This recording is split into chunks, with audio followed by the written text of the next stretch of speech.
Hello. What's happening, everyone? Thanks for being here. Really appreciate it. So, yeah, I got a couple minutes before my wife comes home, maybe 45 minutes. Thought I would just do a little video. The important thing I wanted to let you all know is if you check the description, and I'll put it in the chat as well, is a link to the show I'll be on tonight. And that's my friend Pete the Patriot. Really great guy, fantastic show. You just go to YouTube. He's Pete the Patriot on YouTube. And the link in the description of this video and that I just put on chat is to the actual live stream that I'll be doing tonight. So he was gracious enough to invite me on. It should be really good. I like doing streams like this because it doesn't feel like something that's going to get antagonistical, and it's someone that I actually know, even if we wouldn't agree with everything, that we're going to be respectful to each other. I think he's a fantastic patriot and conservative, and I really enjoy watching his show. So I think it should be a good chat. We're going to be discussing debates that I've done, the vice presidential debates. We're going to be discussing just politics in general, probably a little of the hearing today with Coney Barrett. So check that out, and I'll remind you throughout this stream of that again. Other than that, I'm open to talk about anything if people want to sit here and listen to me for a couple minutes, 40 minutes or so. So let me be honest about the hearings today. I watched exactly 0 minutes of them. I've been really busy, work and things like that. So I didn't really tune in, and correct me if I'm wrong, if any of you watching did tune in. I'm guessing this is what I missed. Yeah, Pete's great. So thanks, Modus. I think it'll be great. I'm guessing this is what I missed. The Democrats had pre-rehearsed speeches that had nothing to do with the justice. They yelled at her about abortion, about Obamacare, and things like that. And they didn't ask her any specific questions that have any relevance whatsoever. Understand that the idea of this is they're supposed to confirm someone if they're qualified. But what this turns into is, how would you vote on this issue? How would you vote on that issue? Well, that doesn't speak to the question of qualification. That just speaks to, are you going to legislate from the bench in a way that we would like? So, I had better things to do than tune into it. I know it was going to be a crap show. There is nothing that could be said that will change the mind of any Republican or Democrat in this confirmation hearing as far as how they're going to vote in the Senate. It's just not going to happen. And, it kind of stinks that that's where we're at, that that's what these hearings have become on any side. But certainly the Democrats are the worst of the worst, and they're just seeking to politicize this. So I don't really have much to say on it. What is there to say? Yeah, I did. Thank you, Preacher. I did clean up a little. People in my chat were telling me to clean up the other day, and I was like, okay, I could do that. So I had a wedding to go to this weekend anyway, so it needed to happen. So here's what I wanted to talk about. Okay, Modus. Yeah, we could talk about some COVID stuff. Modus says, World Health Organization says no lockdowns, but never said anything about masks, or am I wrong? No, I don't think that they specifically spoke on masks. I believe their official position on masks is still that you should wear them, that people should wear them when they're in the public. I do believe that's still the World Health Organization position on that. But it's worth talking about what this means. Now, I've talked about this a little on the stream, but I think it's worth mentioning again. Remember, I have had live streams taken off of YouTube for questioning the lockdowns. Now it is the official policy of the World Health Organization to say don't lock down. Now, do you start to see... So there's two problems with this. First, let's just look at it from a tech censorship point of view. This is the problem when 90% of information that people receive is from a few corporations, whether it be the mainstream media or through these tech oligarchs in places like Twitter, Google, YouTube. When they censor information, what if they're wrong? As oftentimes they are. Probably more than 50% of the time they're wrong.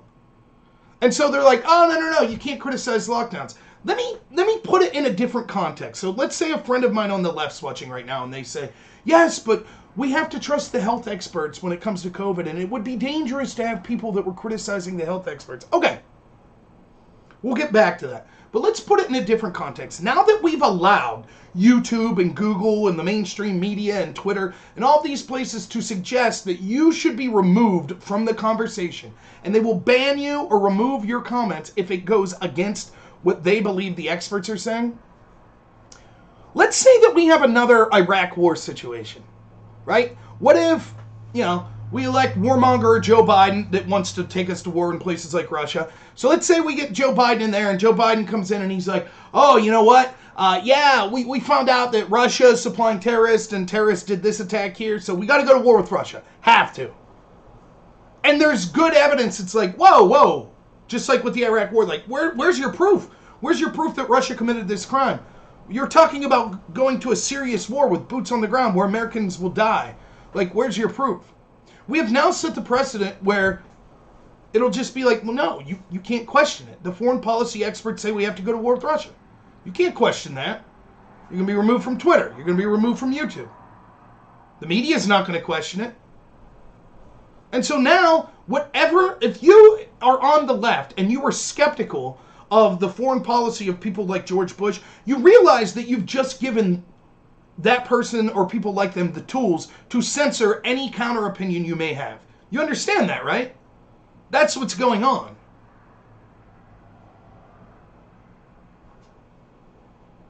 Yeah, I hear you, Noodles, about that. Yeah. So every single person should be like, whoa. Wait, what? But I was censored. So now on COVID specifically, I mean, how many times? What's YouTube's policy? Let's just go through some YouTube Twitter policy, right? So let's say in March, you were a type of person that was like, hey, mask might be a good idea to wear a mask. That could have got you banned from YouTube because that was against what the World Health Organization and the CDC was saying. But then 2 weeks later, if you would have agreed with the March World Health Organization and CDC that masks were banned, so if in April you would have said, yes, I've been saying since February, don't get a mask, they're stupid, they don't help. You'd been good in February, good in March, banned in April. You get it? If you said lockdowns are dangerous and they're harmful, you would have been banned in March, April, May, June, July, August, September. But in October, now you're on the right side of history. You get it? You see how that works? Now all the people, the litany of people, how many people have you seen me argue with on my channel in the chats? Or I've debated people on other channels about the lockdowns and not seeing any proof that they were effective and saying they were a huge mistake. And not only would they harm us economically, but they would actually lead to as many, if not more, people dying in the long run. Because of health reasons, depression reasons, mental health reasons, substance abuse, people not being able to get proper medical care in other ways. When countries get poor and people get poor, then their health gets poor, malnutrition, things like that. People not being able to afford care because of the economic collapse. And I was called a psycho, and I was spreading misinformation, and I wanted grandma to die. And I was right. I was right all along. And by the way, let me brag about myself a little. When it wasn't popular, when I was losing subscribers in droves because I came out and criticized Trump when he embraced the lockdowns, and I said it was a mistake. So I wasn't Johnny come lately. I said this from the get-go, but I was anti-science for believing that. Now the scientists are saying it. And were all the people that told you got to listen to the scientists, you got to listen to the doctors, where are they now? Are they saying, yeah, we were right to endorse a lockdown? Didn't they tell us over and over, you have to listen to the World Health Organization. You have to listen to the World Health Organization. Well, now the World Health Organization is saying, and by the way, let's not overstate what they said about lockdowns, right?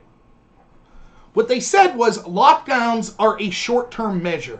That if you're running out of hospital beds or you're running out of PPE and things like that, they still think a temporary lockdown can be an effective step to getting to where you need to be. But they're not long-term solutions, and they shouldn't be used unless you're running out of hospital space and running out of, PPE and things like that. That's clearly not the case anywhere in the United States. Hospital beds aren't overwhelmed. We're not running out of PPE. So there's no reason for a lockdown, according to the World Health Organization, anywhere in the United States. Now, all the people that told you, you have to listen to the World Health Organization, you have to listen to the World Health Organization, where are they today? You remember Joe Biden, Kamala Harris, and all the Democrats? We want to lock down more. That's their official COVID response, right? Isn't that their official response? Well, that's anti-science now. The very thing they're accusing the Republicans and Trump of. This is the problem when we allow social media and media companies to filter and to say this is allowed and this isn't allowed. Well, what happens if it turns out you're wrong? I think it'd be interesting to see if we could have a class action lawsuit. YouTube and these other social media companies again acted as publishers and not as platforms.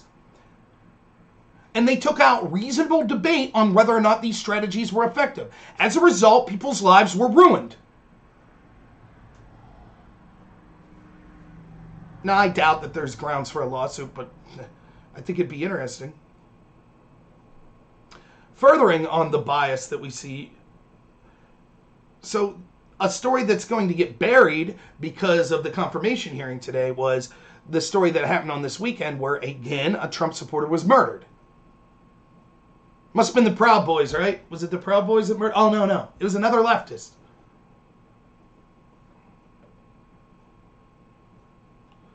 Well, preacher, there's that. And it's that people are waking up, right? You can only lie to people for so long, especially if you're hypocritical. Everyone's starting to understand. And they know it. They know that the average person that was willing to embrace the lockdown, now they're seeing like, wait a minute. Why is Black Lives Matter allowed out there? Wait a minute. Why is Nancy Pelosi allowed to avoid this? Wait a minute. Why is Whitmer? Why is Governor Wolf? Why is Chris Murphy? And they can see the problem with a lie this big, particularly when it's worldwide, is inevitably the proof will come out. You can only keep the truth hidden for so long.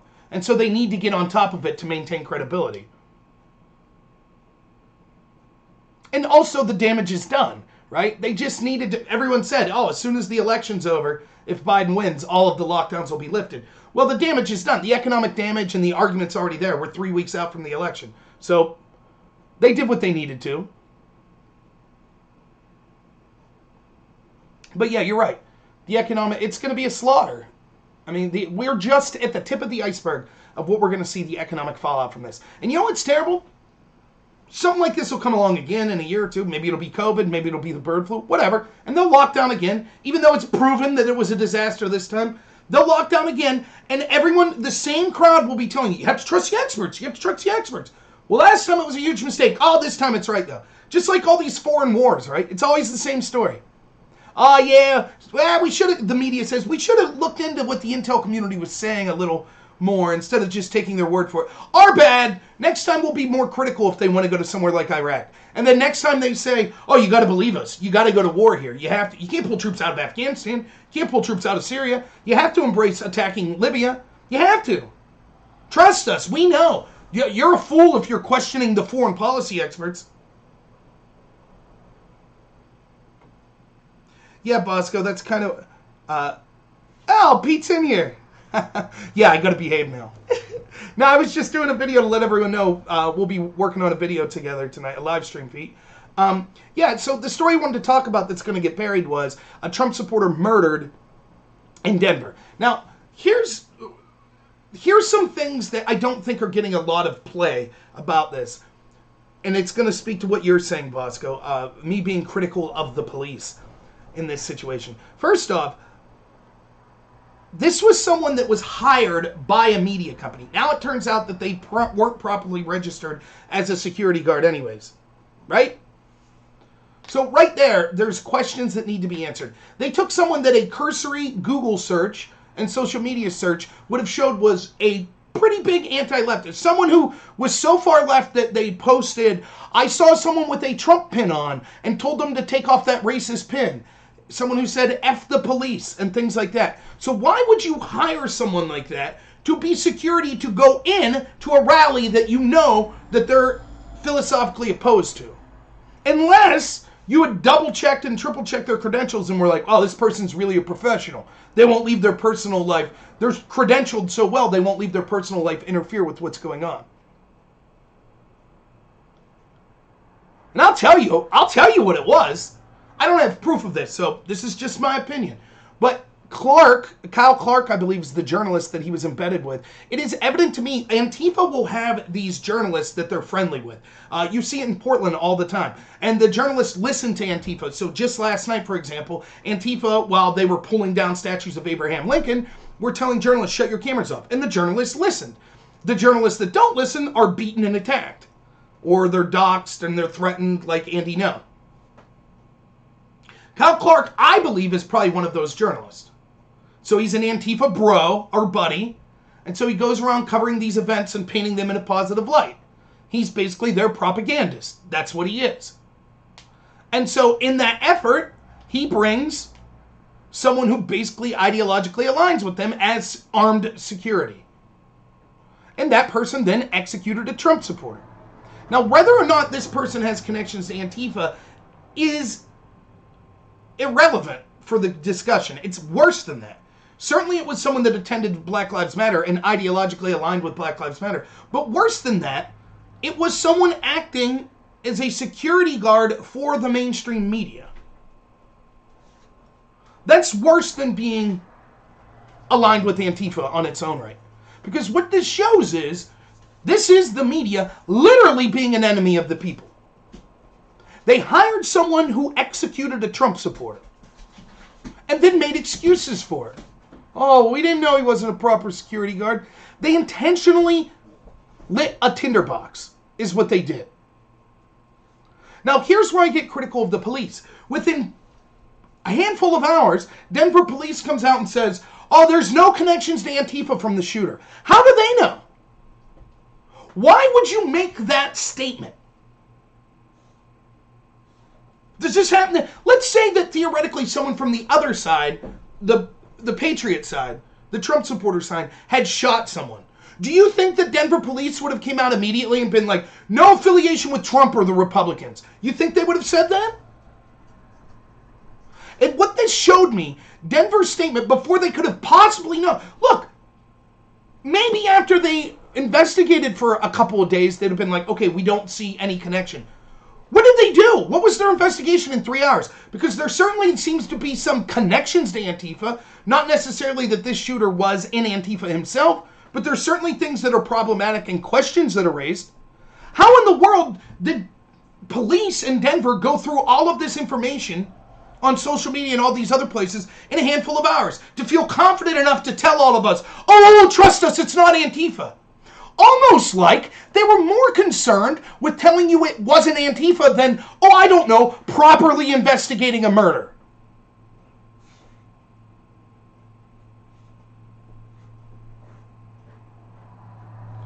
Oh, the dogs, they're probably being schmuck. I'm dog sitting for the in-laws, so I have multiple today. Oh, that's... Are you people humping? We have a no humping rule in this house. They're all fixed, but...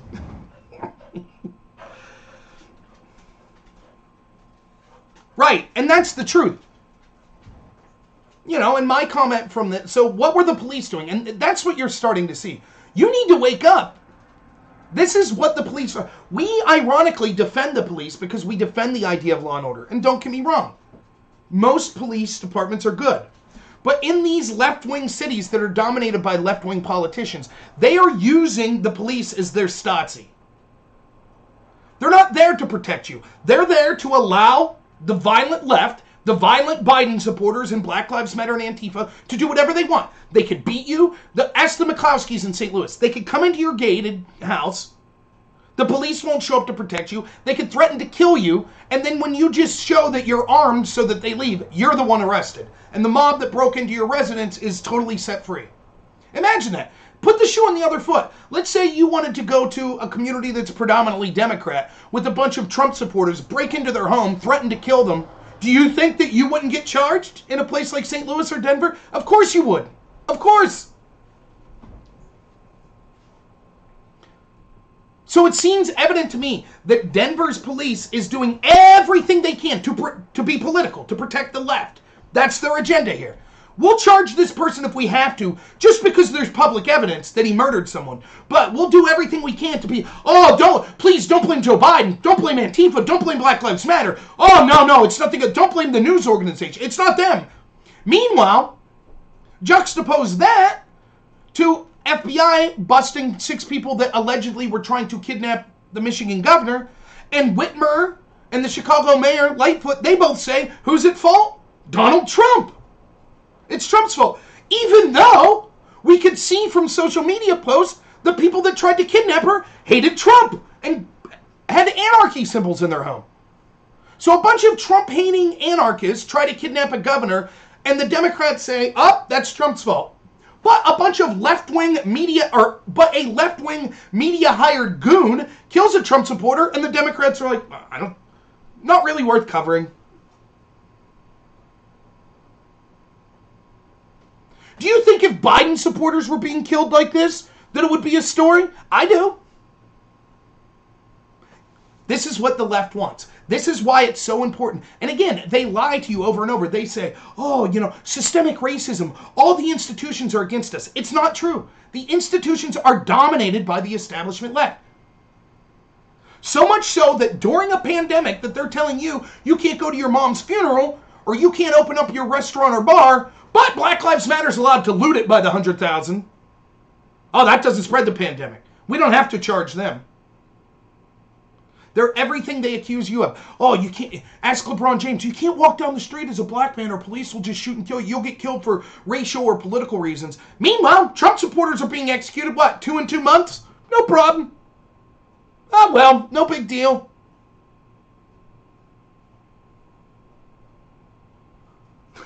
Well, Biden doesn't have any supporters. Biden's just an empty vessel that's... he's the perfect Democrat candidate. Because the Democrat is the embodiment of the establishment, of the deep state. So it's really a bunch of people behind the scenes running the show. So who better than Joe Biden to be their front man? Someone who doesn't know where he's at half the time. Great, put him out there. He'll do whatever we say. So the irony is, our side's defending the cops as an institution that's just being called racist murderers and gangsters and terrorists, and we say that's outrageous. We defend the cops, and then what do we get in return? The cops allow the violent thugs and murderers and rioters, they're allowed to run free, and us that are law-abiding, we get the hammer brought down on us. Look no further than New York. Again, once more, we're told, Trump supporters, anti-Semites, you're anti-Semites. Yeah, well, it is true. Once you saw Trump locking up Jewish people just for celebrating their faith, that was troubling. Oh wait, no, that's the Democrats that are doing that. My mistake. Trump's the one who moved the embassy to Jerusalem that people in Israel love. But the left, who are anti-Semites, tell you that the right is anti-Semites. Meanwhile, the Jewish community is being locked up in New York for doing the same thing that Black Lives Matter is doing, except not rioting. They skip that part. They skipped the whole beating people and stopping cars in the middle of the street and being arsonists and vandalizing and looting stores. The Jewish community avoided all that. Well, de Blasio says, no, can't have that. You can go riot, you could rob stores, you could set fires by the hundreds of thousands, but you can't celebrate your faith.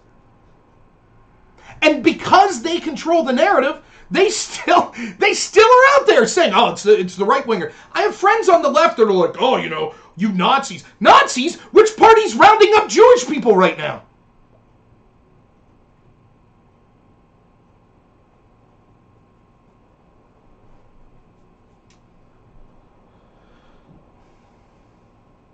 I saw Biden's sweet rally with 3 or 4 people. What's up, Terry? Thanks for being here. So yeah, just a couple more minutes I'll go. But yeah, that murder, it'll just be gone. And this is something that we need to do better on the right. Stop letting the left control the narrative. A Trump supporter was just murdered, again, by someone hired by the media. Do you think let's take an actual conservative media outlet, right? So this was an NBC News affiliate. Let's say that One American News Network, OANN, right? They hired a security guard that went out to a Black Lives Matter rally, and then their security guard provoked a reaction and murdered a Black Lives Matter person. Do you think it would have just been like, oh, it's tragic. Anyways, next story. Do you think that would have been the story?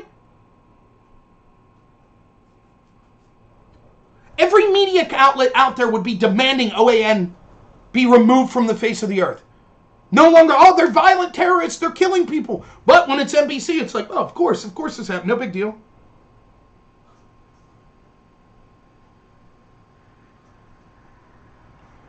Yeah, that's right, we wouldn't have any houses standing. That's absolutely right, Terry. And and again, we're the side that are defending the police. And this is our thanks.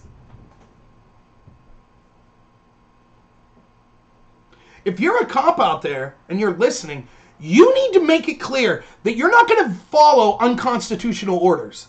Now, I'm not suggesting people antagonize cops. I have cops in my family. I think the majority of cops are awesome. I don't see policing like that in the area I'm at.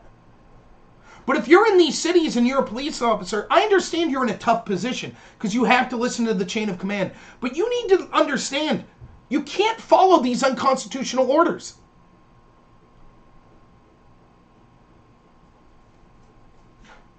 Oh, thank you, Terry. I really appreciate it. While we're talking, all donations accepted. As you can see, I can't see if someone donates on DLive or Twitch, but I am really appreciative of all of them. And if you are in the Pennsylvania area and you need life insurance, let me know. I would love to talk to you about it because that's my job now. If you're in a different state and you want life insurance, get a hold of me. I'll get my license in your state just to talk to you. But anyways, enough of that. So that's what we see. That's what the media is in this country now. They're enemies of the people. Not just informationally, but they're literally enemies in that they don't care about you. They don't care about Trump supporters' lives. They don't care at all. They think that the guy that was murdered had it coming. That's what the media thinks. That's why it's not going to be a major story.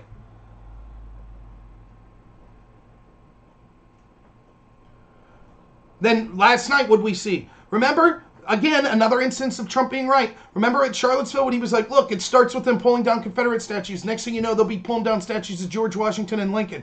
Well, they tore down Roosevelt and Lincoln last night.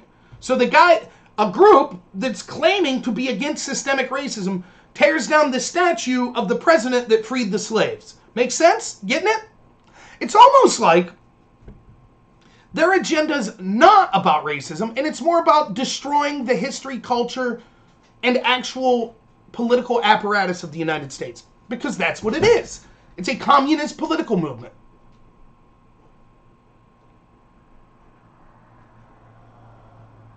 That's funny, Terry. Yeah. What's up, Abaddon? That's right. It is communist. So, yeah, it's just more nonsense. So, I only got a couple more minutes because I want to get ready for my wife coming home. I got some dishes in the dishwasher. Erasing history is dangerous. And again, it starts with one thing. Here's something that maybe you haven't heard someone talk about, but this is what I think. When you start judging people in the past based on today's standards, you're playing a very dangerous game. Because, for example, let's look at, like, Obama, okay? So let's say Obama's like, well, yes, you know, the slave owners, or you're someone that supported Obama, and, you know, you're like, oh, the Founding Fathers owned slaves, so yeah, it started off with Confederate generals, now it's the slave owners. How do you know in the future what future generations will consider abhorrent? How do you know? For example, Obama brought Jay-Z to the White House. Have you ever listened to some of his song lyrics? Who's to say that someone 100 years from now isn't listening to an old archival, Napster, they're on Napster or something. They're like, what is this song? Big Pimpin', let's check that out. Wait a minute, this guy was palling around with the President of the United States? Objectifying women like that? Oh, we got to erase them. All of these rappers and all these people that are on their high horse, all of them will be erased in the future, but it's going to get even worse than that. Who's to say that 100 years from now that the ideology that meat is murder hasn't taken over? And it's just accepted. It's just no one eats meat anymore. And all of a sudden they're looking back and they're like, Nelson Mandela, what a humanitarian, what a great guy. Oh, Gandhi, great person. Mother Teresa, what's that, they ate meat? Those murderers! My God, they enslaved animals and ate their flesh? Remove them! Remove them from history! But maybe then, 100 years from now, those high and mighty people, right? They'll be removing everyone that ate meat. But then 100 years after that, what if we've technologically advanced to the point where now it's considered immoral to use machinery. Oh, machinery was just the beginnings of life of artificial intelligence. You mean to tell me 100 years ago there were people that used machines? They didn't treat them as equals? My God, those monsters. The enslavement of machines in their infancy of when they were becoming self-aware? Who the heck knows what the future holds? When you're willing to judge people for the sins of the past as if I'm the moral arbiter, I know best today, I guarantee you don't. I guarantee that society in the future will look at you and say some of the things that you just thought were totally normal are heinous. So is that what you're signing up for? That's what you want? Of course, it never occurs to these people because they're so confident that they're morally superior to everyone, they don't mind being hypocrites.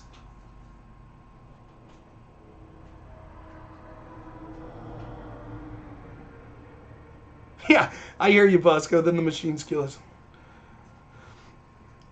I'm just saying hypothetically, though, you understand. Like, why, for example, Martin Luther King.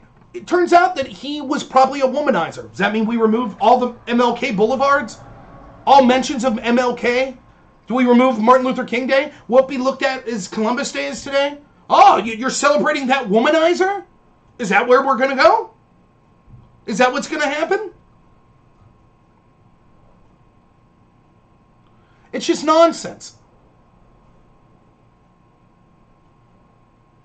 I'll bet you the people that pulled down the statue in Antifa of Lincoln last night, they couldn't even tell you who. By the way, justice for who again? Brianna something? George something? I don't know. Anyways, pull down that statue, right? This will fix it.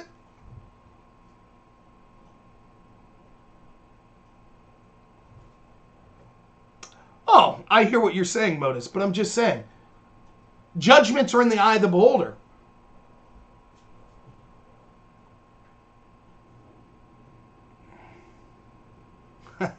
I hear you, Terry. Let's see, a couple more minutes.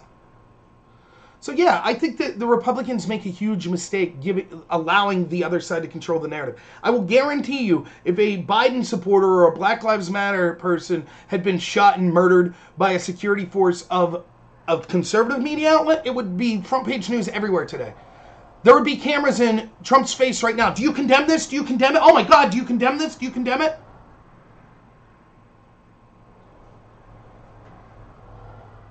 Seeing the obvious anti-Semitism in New York of the Democratic Party, why isn't Joe Biden being asked every day, are you an anti-Semite? Let's look at the things that are piling up for Joe Biden. Against moving the embassy to Jerusalem, right? With the party that's arbitrarily locking up Jewish people for the same thing they allow Black Lives Matter to do. Eulogized the Grand Cyclops of the KKK. Endorsed by Richard Spencer, the white supremacist that, or at least white nationalist that ran the Charlottesville rally. Why isn't Joe Biden being asked every day, are you do you condemn anti-Semitism? Remember, his VP candidate, Kamala Harris, went and met Jacob Blake, an accused rapist, and Jacob Blake Sr., his father, who was on social media spouting off Louis Farrakhan rhetoric, which is anti-Semitical. And Kamala Harris was aware of all of this and said she was proud of them. So if the media is going to focus on, do you denounce white supremacy? Do you denounce white supremacy? Why hasn't Joe Biden or Kamala Harris been asked one time, here's the litany of things that the Democrats are doing and that you've done that appear anti-Semitic. Do you denounce anti-Semitism? If so, can you explain to us why you said you were proud of this anti-Semite, Jacob Blake Sr.? Can you explain why you think it's a good idea for de Blasio to be locking up Jewish people but allowing Black Lives Matter go? You think that's a good idea?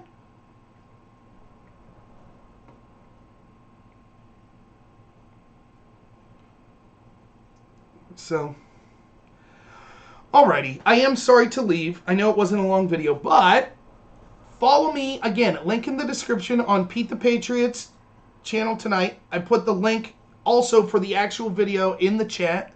So go to that, 8 p.m. Eastern. I'll be on with Pete, and it should be a great show. I'm really looking forward to it. I apologize I don't have more time for a video now, but got to get dinner ready and deal with these miscreant dogs, because I'm dog sitting, so... No, I really appreciate it. You guys are the best. Again, I didn't watch much of the hearing today. I'll try to do a video tomorrow, so you guys could let me know if I missed anything. I'm betting I didn't, though. So, all right. Thank you so much, everyone. All your donations are appreciated. All of your support. I'm humbled that any of you would want to listen to me. Thank you so much. And I'll see you tonight at 8 at Pete the Patriots show. So, thanks so much. And as always, have a good one.